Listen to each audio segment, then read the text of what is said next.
হরে কৃষ্ণ প্রভু। হরে কৃষ্ণ। ইন্দ্রা একাদশীর মাহাত্ম্য কি, সে সম্বন্ধে আমার কিছু বলুন।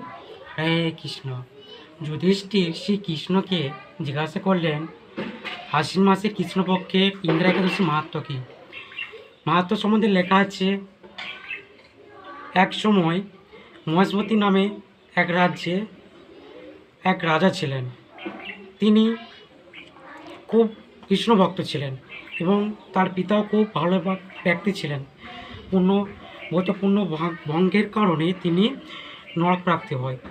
তো একদিন নারদমণি সেই রাজার রাজ্য সভায় আসেন, তাকে প্রণাম করেন এবং তাকে সবিস্তারে সমস্ত কিছু বলেন যে, আমি জমালয়ে গিয়েছিলাম, তোমার বাবাকে সেখানে দেখলাম। তোমার বাবার নিজের পরিচয় দিল এবং বলল যে ইন্দ্রা একাদশী ব্রত পালন করতে, যাতে তার সদ্গতি লাভ হয়।